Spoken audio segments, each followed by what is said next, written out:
Alright, so good afternoon doctors, magandang hapon sa ating lahat. Pakibati po mga katabi natin, good afternoon doc. Yan, sensya na medyo na late tayo ng start but ang mahalaga ay nandito tayo. And actually, I'm surprised na madami kayo actually. So, good job. Wala namang strike, tama ba? Parang wala. Okay. So, yun ay para sa atin, para tayo ay nandito lahat. Tama po ba? So, mga doc, before we start, I just want to introduce to you, this is actually the first time that we're doing this. Itong spiritual enrichment na sa kalagitnaan po ng review season because I think I've shared this before that we usually do this kailan po kapag sa dulo, tama? Sa grand day na. But most of the time, ang feedback ng mga students ay bakit ngayon lang? Okay, kasi iba yung feeling daw after spiritual enrichment, yun daw yung nakatulong talaga sa kanila sa pagpasa nila. So this time, ito ginagawa natin para bago mag-start yung final coaching. Lalo na magaganda ang results ng pre-boards natin. Tama po ba? Kaya kailangan natin ito. Tama po ba? So ito nga yung moment para ihingaw nyo po yan. I think nakita naman natin results, right? Alright? So kaya tayo nandito para isigaw lahat ng yan. Okay? Yung results ng pre-boards. But anyway, this is actually in behalf of the Feast You Belt. I'm here with our team. Here's Coach JC Libiran, okay, our builder from the Feast You Belt. And of course, let's clap our hands for Coach JC.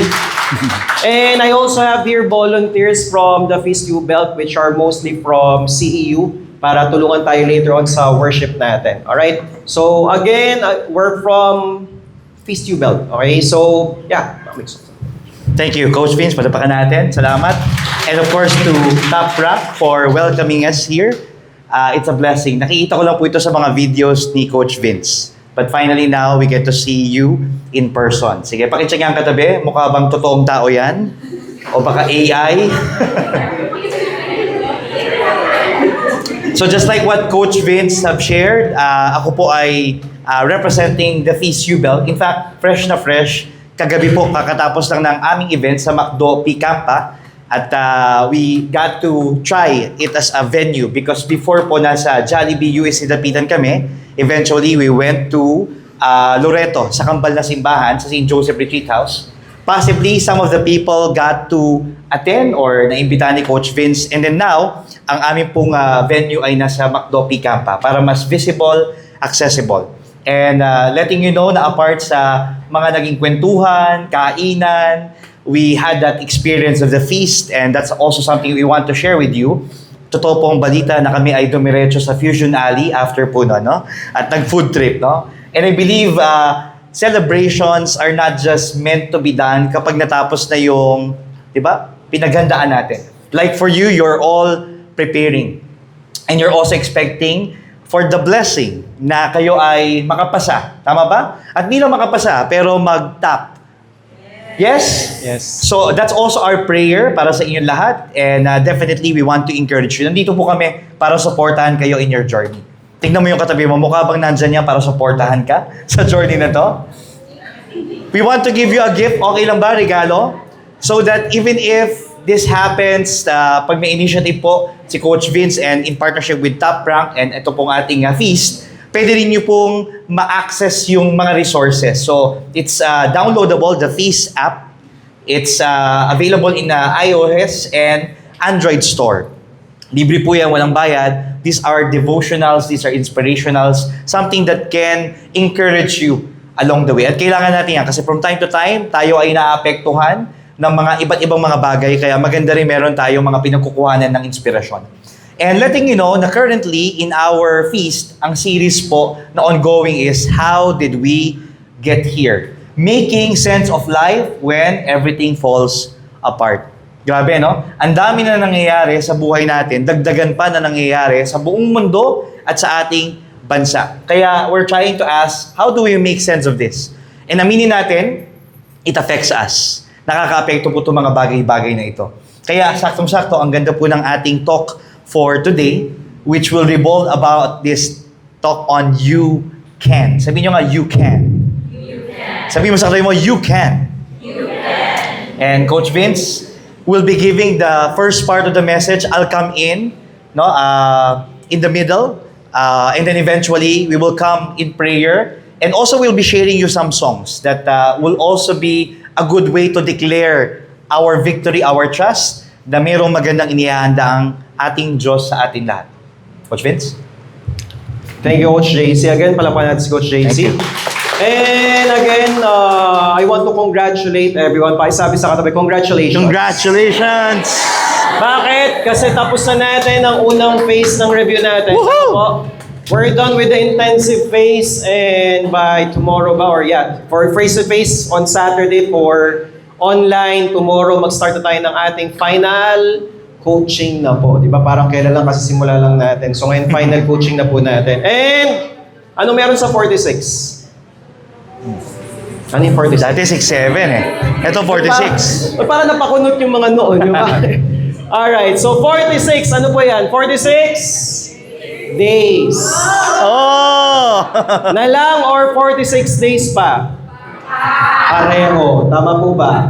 46 days na lang, so ibig sabihin wala kang sasayanging oras, right? But at the same time, 46 days pa, meaning you still have hope, you still have time to prepare for the board exams. And this one that we're doing today is part of it. Tama po ba? Alright? So, yeah. Let's start this. I don't know if you have attended before a worship or a prayer meeting, but we'll start this with a worship. Okay? So, I'll be asking everyone to stand up. Asan? Alright? And sing with us. Kung hindi man alam po yung lyrics, we have the lyrics in front on the screen. And I'll be, of course, we'll be joined by the Feast You Belt worship team. No, worship team.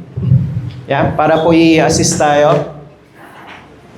Alright, so let's start with our worship.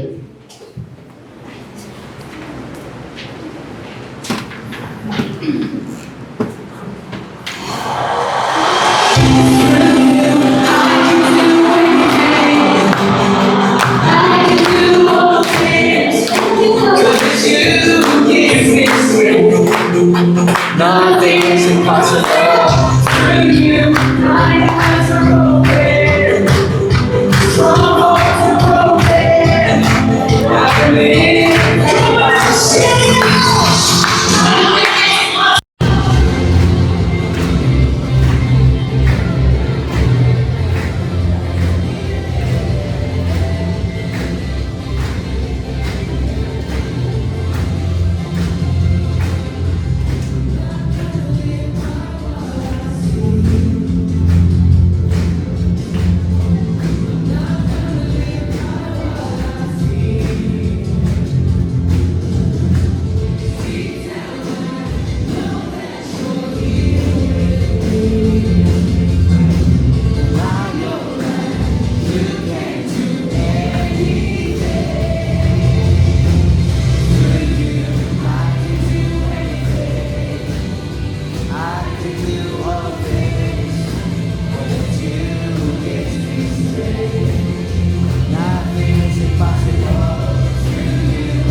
Amen.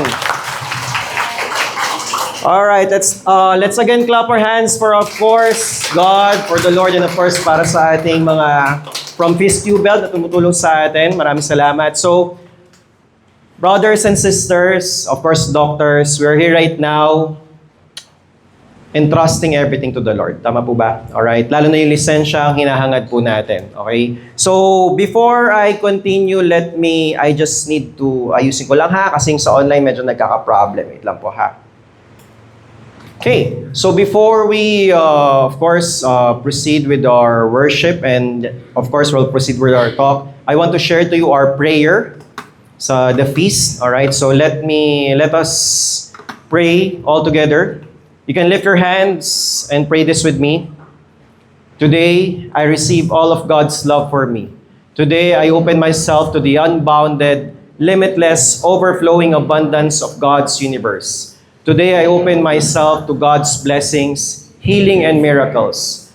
Today, I open myself to God's Word so that I become more like Jesus every day.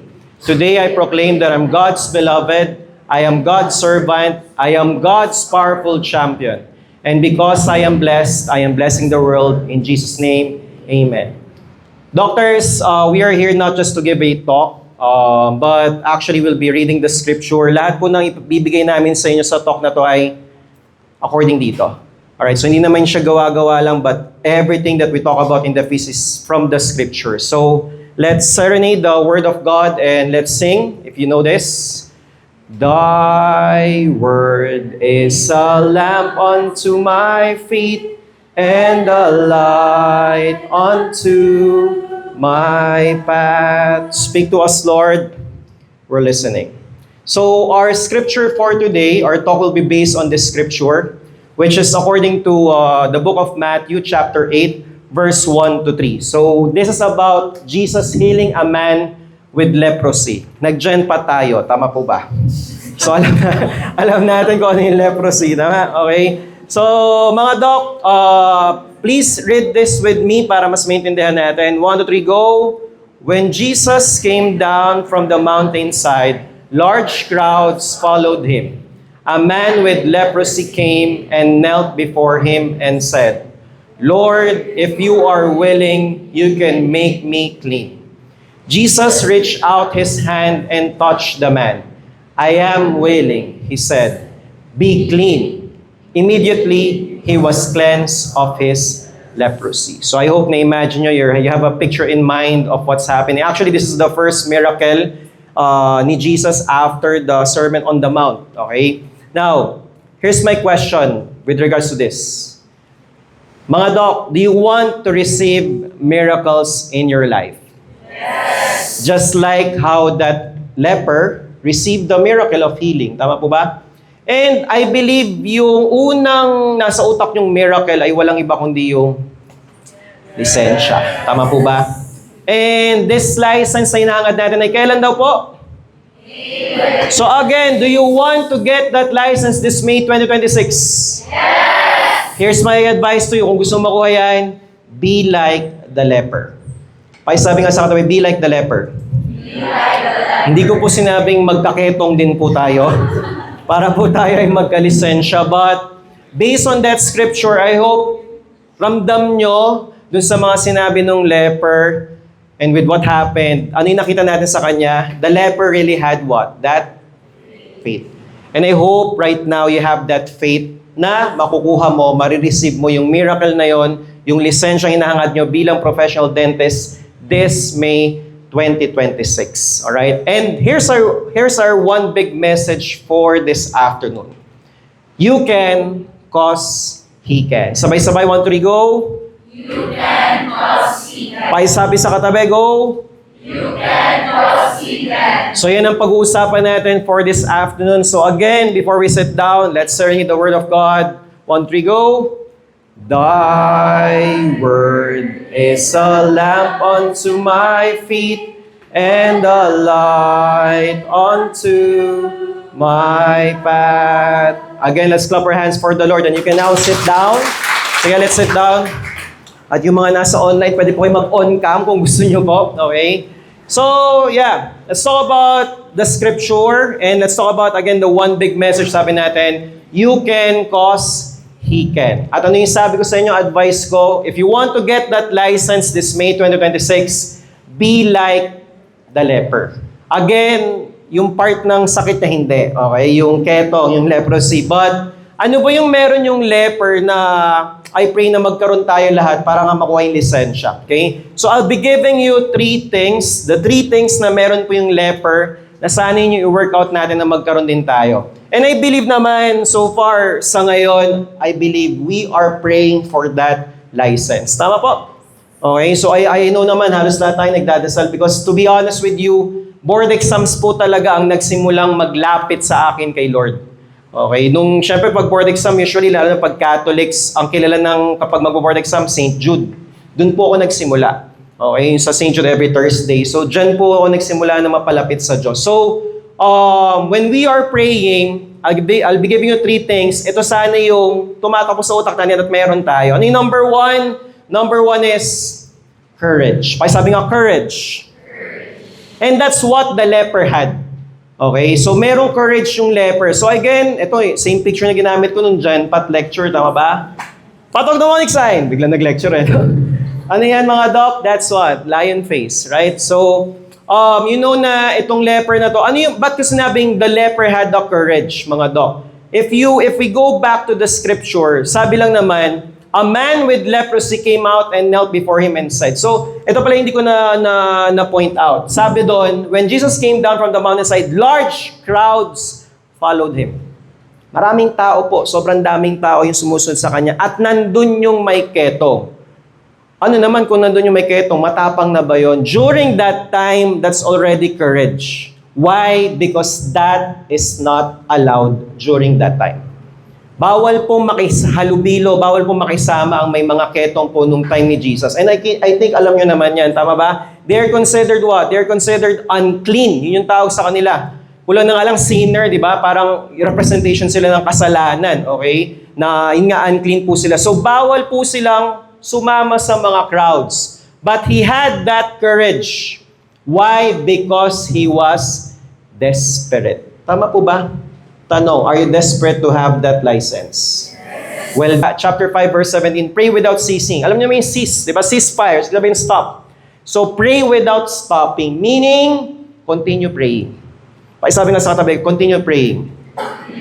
Okay, so I hope you're consistently praying for that license, okay? So, huwag tayo makakalimot. And at the same time, praying what? Praying boldly. This is one of the things that I already taught to you. I think, parang unang araw pa lang eh. Yun yung sinabi ko sa inyo, huwag po kayong magdadasal na, Lord, ibigay niyo sa akin yung lisensya. Tapos, pag hindi mo na ko yung lisensya, magtatampo ka kay Lord. Tama? Tapos magtataka si Lord, ba't nagtatampo tong anak ko? Ibibigay ko naman yung lisensya eh. Kailan? Next year.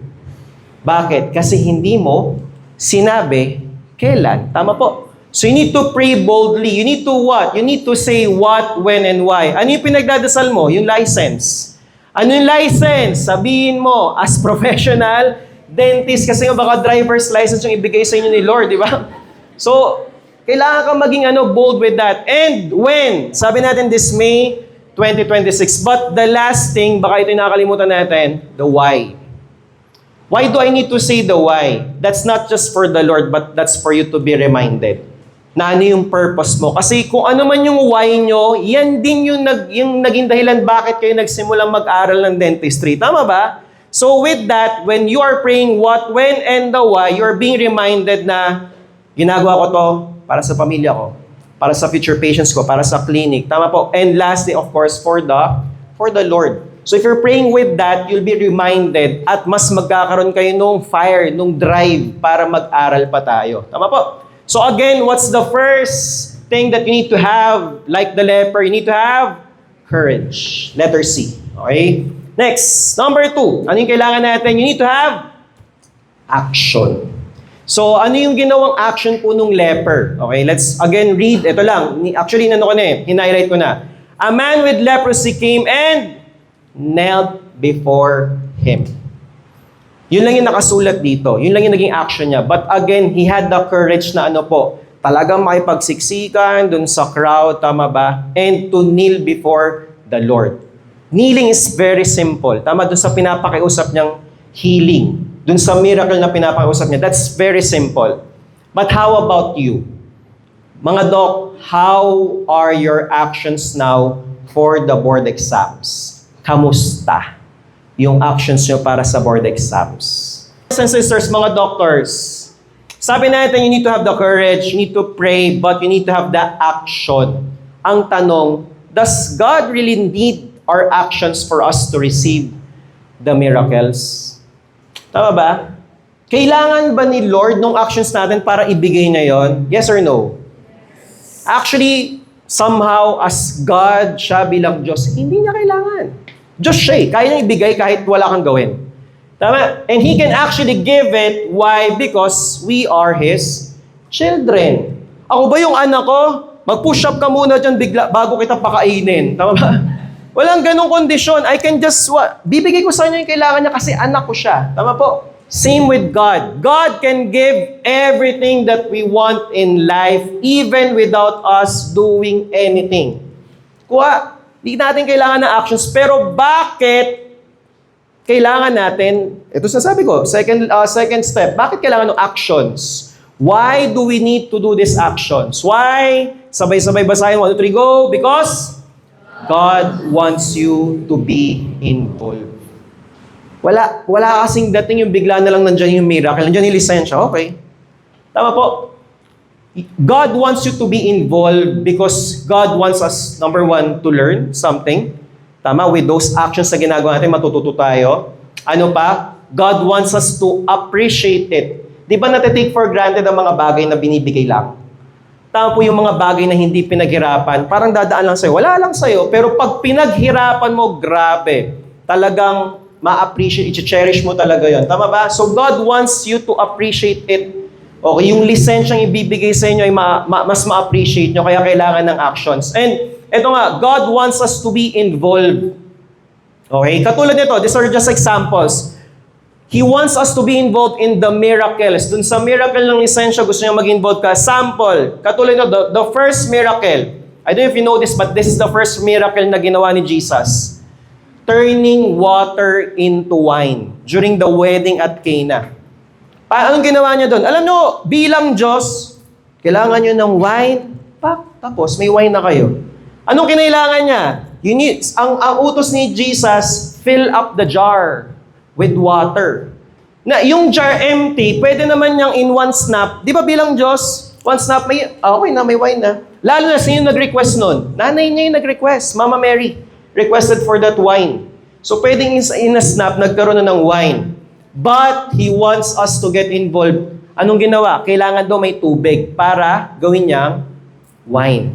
He turned the water into wine. So yun. So again, the Lord wants us to get involved for us to what? To learn, to appreciate, but lastly, for us to be prepared. Bakit? Yung iba nagtatanong, bakit hindi agad na nakuha yung lisensya? Tama po. Yung iba, baka some of you are what? Retakers. Somehow, baka ito yung gusto ni Lord, kaya hindi niya muna binigay sa inyo. The Lord wants you to be prepared. To be ready. Ang tanong, ready ka na bang makuha yung lisensya? Kasi sure ako hindi niya ibibigay yan kung hindi ka pa ready. Professional na ba talaga yung attitude mo? Ikaw na ba yung talagang dentistang professional na magtatrabaho for your patients, tama? Na hindi ka nakatulad nung dati na na puro kalokohan yung iniisip, tama ba? So the Lord wants you to be ready to get to receive that license. So that should be your question. Kung hindi nyo pa nakukuha yung lisensya na yan, if you are a retaker, baka gusto nyo maging ready ka. Ang tanong, ready ka na ba for the license this May 2026? I'm not saying most important thing. Sabi ko, courage, action. Lastly, you need to have what? No doubt. This is still the message na binigay ko sa inyo nung test-taking strategy. Tama ba? Nasabi ko, mahirap po, it will be challenging for you to take the board exams kapag meron ka pa neto. You still have 46 days, mga doc, to work out on this part. Hindi ka talaga pwedeng sumabak sa laban na may doubt ka na matatalo ka. Tama? And again, itong tinuturo namin, that courage, those actions, and never doubt, is to help you to have faith in the Lord. At tandaan, faith is putting the weight on God's will and not on His ability. Basahin nga ulit natin 1 to go. Faith is putting the weight on God's will and not on His ability. So you have faith na bibigay ni Lord sa inyo yun kasi kaya niya po. Kayang-kaya niya ibigay yung lisensya. Tama po, lisensya lang yan para kay Lord. Pero again, gusto niya kasing matuto ka muna. Gusto niya munang ready ka. Hindi ito conditional, hindi conditional yung love ni Lord. Tandaan niyo yan. Pero bilang tatay, gusto niyang may matutunan ka. Because God loves you. Tama? So again, brothers and sisters, you can because He can. And Coach JC Libiran. Let's clap our hands for Coach JC. Thank you, Coach Vince. Alright, palakpakan natin Coach Vince. At mas malakas na palakpak para kay Lord. Grabe, yung message pala ni Coach Vince, panalang-panalo na. No? Pwede natin iuwi yun. Pero okay pa ba kayo sa PS? Postscript? Just so blessed not to be given the opportunity to be with you. I remember the time as well when I was taking my board exam for LET, no?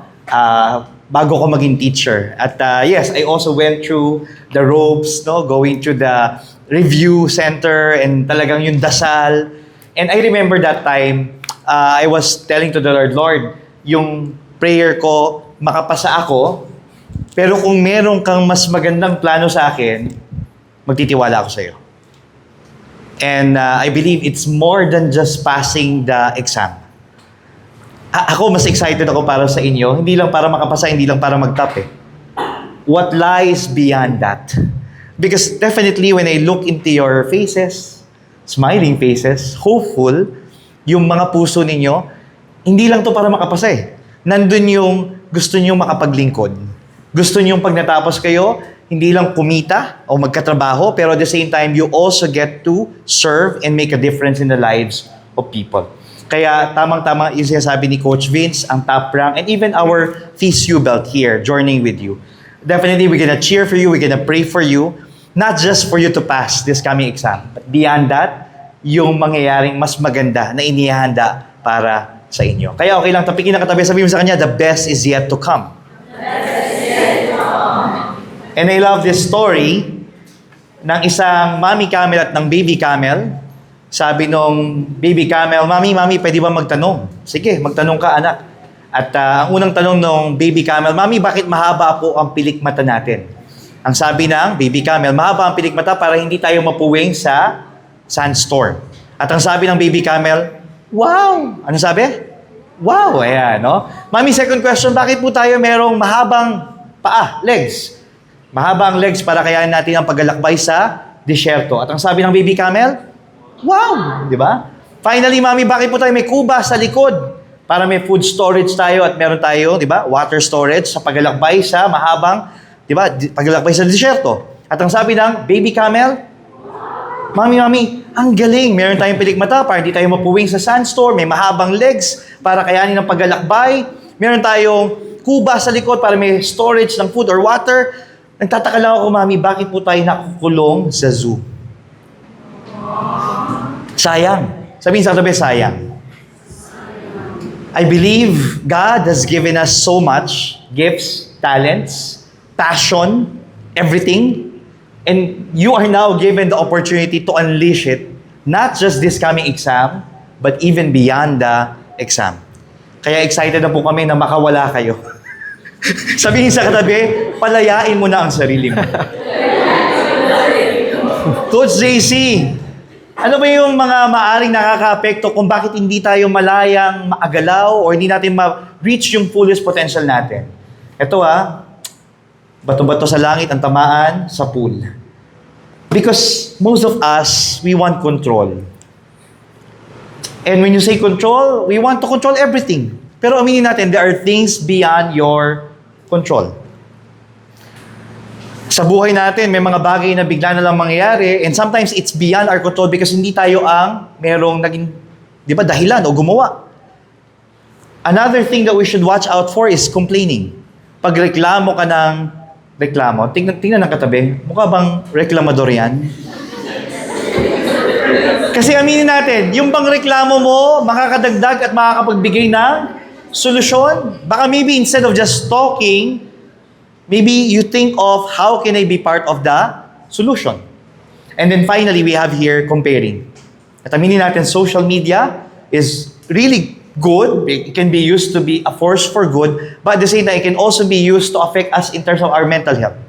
Because makikita mo yung kabatch mo, kakilala mo, ito na yung naabot niya, ito na yung meron siya, tapos you feel bad. Ito lang yung meron ako. So ang hirap, when you compare yourselves with others, you will become bitter. But I believe we are all challenged now not to get bitter, but to get better.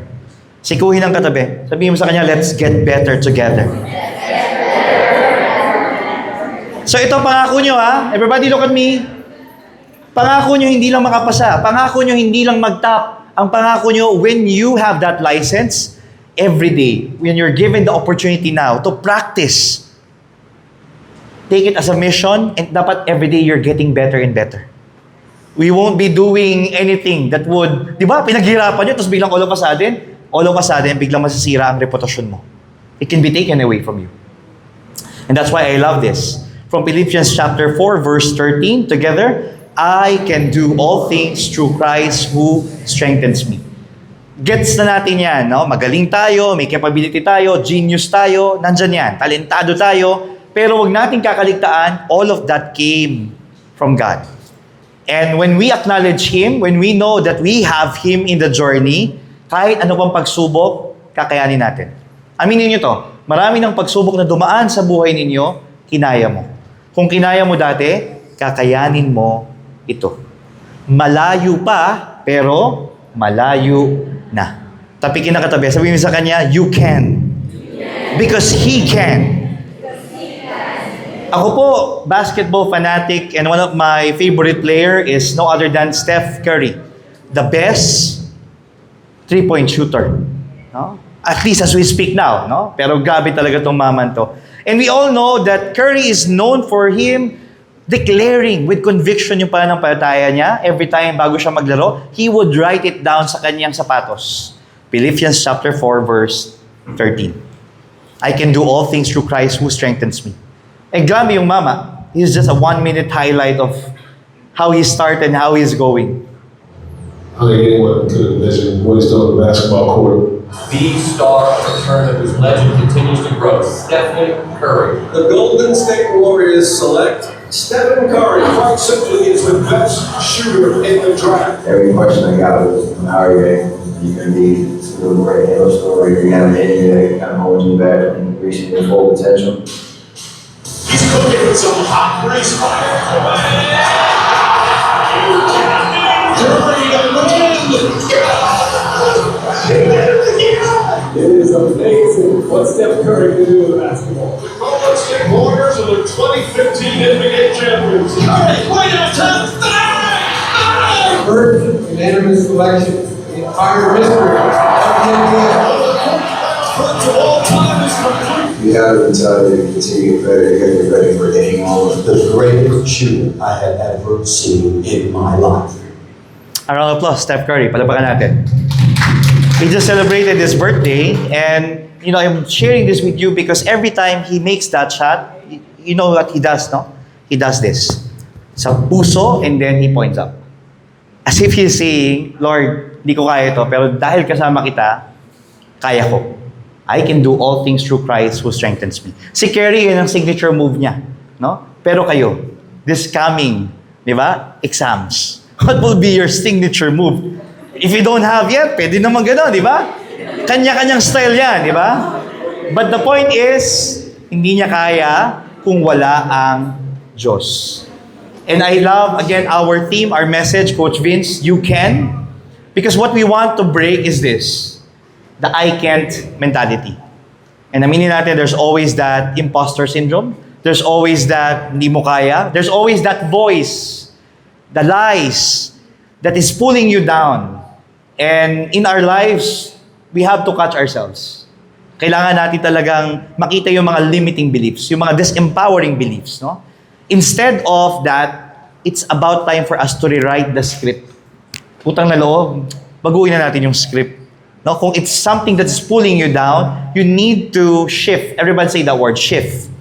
You shift now into positive, uplifting, inspiring. Kaya kanina, nung tayo'y kumakanta, notice that? These are words that uplifts you. When we were praying the novena to God's love, diba? You're declaring that I am God's powerful champion. Just like our CU Pep Squad, who just won last Saturday. Palapakan sila. They'll be competing again this Saturday. Bago pa lang i-announce, they're already declaring, yun ang paniniwala nila, champion tayo.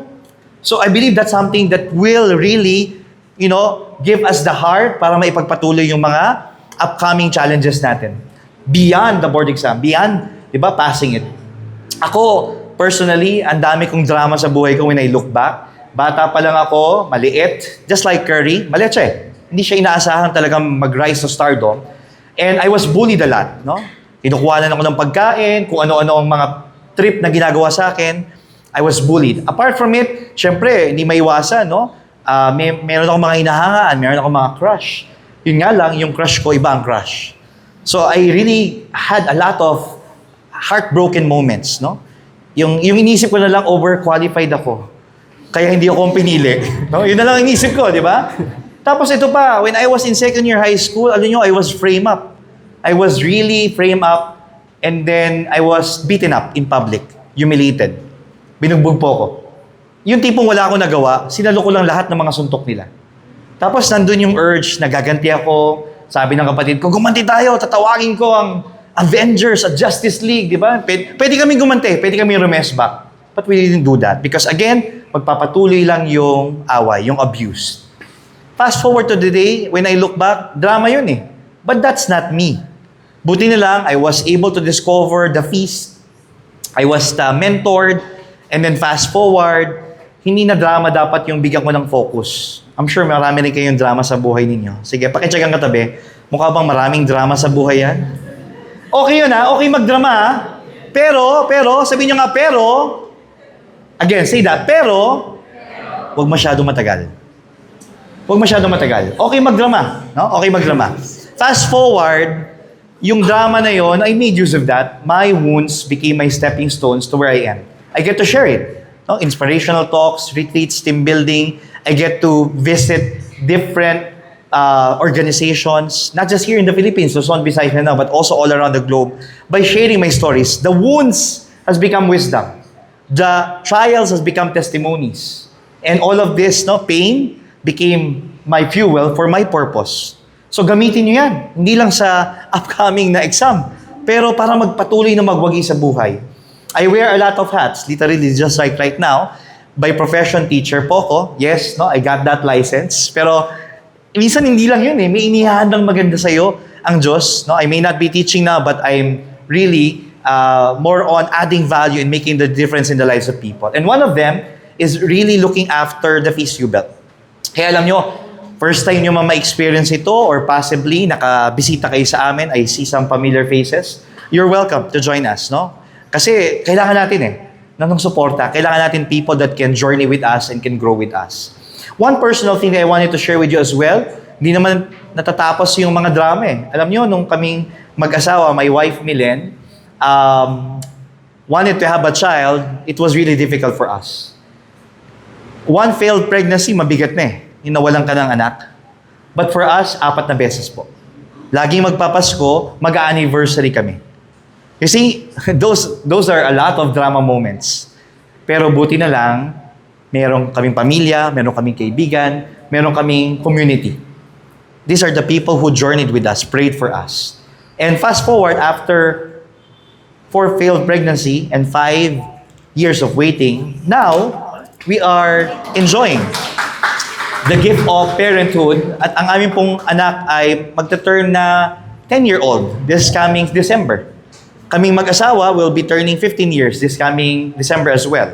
So, there's a lot of things to celebrate. Minsan, ito po look at me, yung pangarap po, pag nangarap ka, hindi tatapos. Kasi mangangarap ka ulit eh. Dati ang pangarap ko lang, mapangasawa si Milen. Tapos nung kami ang pangarap namin magkaanak, try lang ng try. Siyempre, hindi naman maging madali yun. Ang daming challenges. And after naming mag-conceive, ito na si Yana, nangangarap kami para sa anak namin. Pero ito bukod doon, we're not just dreaming for ourselves, for my family. I'm dreaming now for our Feast Jubel. That there's a lot of people who are in need to journey with them. May safe space, merong community. And that's why I think, Coach Vince, Top Rank, CU Pep Squad, everyone was believing in our cause. Ang dami pong iba-iba ring mga groups, organizations, but we're doing our own way of contributing. Ito yung 5 loaves, 2 fish namin. Ito yung aming ambag. And nagkataon lang po, nag-cruise ang ating mga landas. Okay lang ba? Palagpakan natin muli yung mga people who made this possible. I'm about to wrap up my part. We're gonna come again, to worship God. And I believe kanina, possibly it's the first time for us to sing, to worship. Naninibago, parang yun. Pero alam nyo, that's one way of expressing, Lord, ginagawa ko yung best ko, pero hindi ko kaya ito mag-isa. And that's why I'm gonna express my full faith to you. My challenge and invitation for all of us is we shift from an old story to having a new story. Tama yun eh. You can is a powerful message of new story. Pero hanggat hindi mo nile-let go at nile-let si God of that old story, it will continue to rewind, replay. It will be an LSS in your mind. So maari ako, ang LSS ko, binugbog ako eh. Heartbroken ako eh. Bullied ako eh. Pero fast forward, bugbog man ako dati, physically, that was just one time, pero ngayon bugbog ako ng pag-ibig at biyaya ng Diyos. Amen? So, watch out. Ito yung maaaring magpabilanggo sa atin, katulad ng mga camels. Control, complaining, and comparing. So let go of that. And instead, shift into gratitude, shift into growth, and shift into generosity. I believe this is something that we want to bring in as we prepare in the next coming days. And even beyond that, now when you embrace pasasalamat, grabe, pag nagpapasalamat ka, walang puwang ng pangamba, takot sa puso mo. Nagpapasalamat ka. Growth, ibig sabihin, getting better and better. 1% better every day. And generosity is that just thinking for yourself. Paano ko makakatulong? Paano ko mag-aambag? Like that 5 loaf and 2 fish nung boy. Ito yung meron ako, Lord, I'm offering it to you. Gamitin mo so that I can make use of it. Every time CEU Pep Squad competes, parang iisipin nyo, ay, competition yun eh. For CEU. But actually, that's also part of showing talents and giftedness. Grabe, ang galing nila. But that also points out ang galing ni Lord na gumawa sa kanila. Amen? I'll ask you to stand. And again, one way of saying the message is, you can because God can. Tama-tama po kasi we're also preparing for the coming Holy Week. Paparating na po ang mga mahal na araw. No? At alam natin na ang Panginoon Diyos went through tremendous pain, suffering. And up to the point, siya rin po mismo, sabi niya, Lord, pwede bang lampasan ko na lang to? Pero yun na nga, ang sabi niya, not my will, but your will be done. Siguro, kung given a chance kayo, no? Lord, pwede ba? Lampasan na lang namin yung exam? Pwede ba exempted na lang kami? Pwede naman, di ba? Pero notice this. Something is happening in you. Something is changing. There's a good thing happening inside of you as you go through and prepare for this coming test. Because guess what? Patatapos ang exam na yan, hindi tapos pa rin ang mga pagsubok na darating sa atin. Ibig sabihin, it is making us strong, it is making us better. Pero matapos ang mga paghihirap, may pagkamatay, pero huwag natin kalimutan ha, may muling pagkabuhay. There may be Good Fridays in our lives, but our Easter Sunday will come.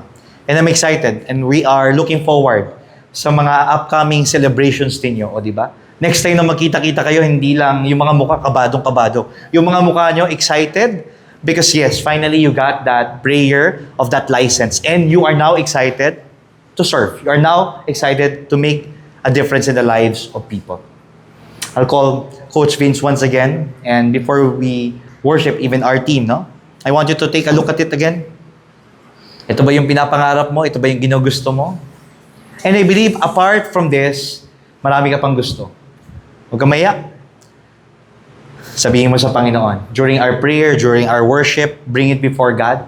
Really give it all in surrender. Magtiwala ka. At na ang Diyos na hindi gagawa ng mga bagay sa buhay natin na hindi ito makakabuti sa atin. Gagawa siya. He's thinking of ways on how to make things better for us. But, take note of this, it won't be easy. It will be challenging. Si Lord nga went through the suffering, the death. But there's always that resurrection. I want you to put both of your hands near your hearts and feel your heartbeat. The reason why you're still here, you're alive, you're breathing, because there's still meaning and purpose sa buhay mo. And beyond these coming exams, alam ko na the Lord has a mission for you to practice your profession, not just for profession itself, but to be a mission. There are a lot of people who are in need of us. At tinatawag tayo ng Diyos. But on our way there, Prepare us, O Lord. We bring before you our prayers. We bring before you our concerns and everything that matters most to us.